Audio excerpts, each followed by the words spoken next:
চলে এসেছো? হ্যাঁ জান, তোমার থেকে বেশি সময় দূরে থাকা যায় বলো? এই নাও পানি। ধন্যবাদ। এরপর ভিতরে আসো, তোমার সাথে কথা আছে। খালাকাল থেকে আপনার আশা লাগবে না, এই নেন বেতন। হঠাৎ কি হইল? কিছু না খালা, আপনাকে জানাবো লাগলে। কি হচ্ছে কিছুই বুঝতে পারছি না। সাদিয়ার মাকে তো বিদায় করে দিলাম, এরপরেও জিনিসপত্র কিভাবে গায়েব হচ্ছে? তবে কি আমাদের বাসায় ভূত আছে? কি আশ্চর্য, লাল শাড়িটা কোথায় গেল? কি হয়েছে ময়না?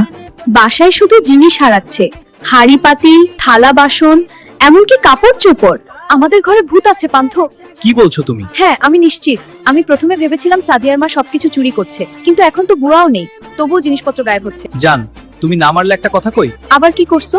ও বউ, তোমার ওড়না শাড়ি সব আমি চুরি করে বাইরে নিয়ে যাই ভিডিও বানানোর জন্য, কিন্তু ভিডিও বানানোর পরে কই ফেলে আসি মনে থাকে না। বলো আর চুরি করবা? না বউ, আর চুরি করব না, মাফ করে দাও ময়না। আর যদি চুরি করিস